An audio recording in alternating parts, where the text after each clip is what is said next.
ስማኝ አንተ ጠይብ ከመወዳት ሌት ስትለየኝ አበጥረ ያስረዳህ ከሲነቷን አሳምነኝ። ይሄ ባይሆን ውሻ ሆኜ በተፈጠርኩ ድልን እስኪያሰኛት ያልኖረ ያልተደረገ ቁም ስቃይ እንዳታያት። ለዚህም በቃን ከሩን እንዳርገኝ እጅግ ቢያንስ እንዲሆን ጋድ ያላንዳይ ትርክ ምርክ ያላንዳሽ መቀላመድ። ይሄ ባይሆን ወዮ ላንተ ወዮ ለትቢት መንገድ። ተከበሩ ጌታዬ ይህም በከንቱ አስቆጥተ ስሟ በከንቱ ቢጠፋ ጸሎት የሚባል አስወግድ ለህሊና ቁስል አትልፋ። ቢሻ በሰቀቀን ጧፍ ላይ የሰቀቀን ሳድፋ ምድር ባድናቆት ብትዋጣ አድባር ፈርታ ብትሰጥምም ከዚህ የባሰ ምታት መቼም ቢሆን አትፈጥርም። ምን አባክል ታረግ ነው የመጣው? አንተ ድገላ ተበቀለኝ ነው የመጣው።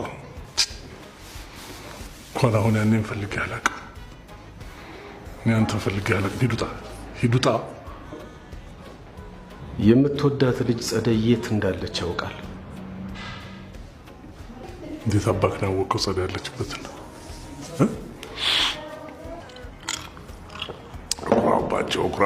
ኩራባቸው ታለኔ ያልሆን ብሎ ተመልሰ መጣ አይደለም? አለቃ ወትሮም ኩራቴም ድፍረቴም አንተው ነበርክ።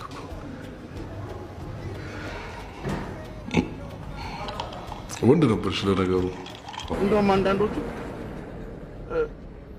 ኢዮቢቲ ገገሚቲ ነው የሚሉኝ። ኢዮቢቲ ገገሚቲ ባከንቶ ሙች ወይ ገገሚቲ ወንድ ልጅ ማመን ለኔ ይሄ ሚጥሚጣ በጥብጦ ሻት እንደማድረግ ነው። እናንተ ምናችሁ የማይታመን። አሁን አንድ ነገር ገባኝ ሶሲ። አንዱ ልም ያለ ሞላጫ ልም ያለ ምላጭ ልብሽን መልጦት። እሱ አንተን የሚመለከት ጉዳይ አይመስለኝም። ስለሚመለከተን ነገር ብናወራ ጥሩ አይመስልም? እኔ ነኝና ቁጣ በሸኛውን ቁጣ የኔ መቤት ቁጣ እኔ ከቁጣ ሞቅ ያለ ጢፍ ይሻለኛል። እንዴት ይቀራል ብለን ያን ሁሉ መንገድ ሸኝቼ መመስገን ሲገባኝ እኔ ሞከርኳት። በእናትህ ስሞትልህ በቃ ፍቅሯ አፍ አውጥቶ እንዲናገር በቃ የሆነ ነገር አድርጋት። እኔ ምስቲ ልሳቀው ተራይ ምን ችግር አለ? አንቺን ይመችሽ እንጂ ሶስዬ ሙች እንዲህ በእንብርክኳ በዳዴ ነው ማንፏቅሽ። በእንብርክኳ በዳዴ እንደዚህ አይነት ልጅዛች አልፈልግም። ከዛ እዚህ ድረስ ሸኝቼ በእንክብካቤ አምጥቼ ቢያንስ ሳትስሚ ሳትስሚ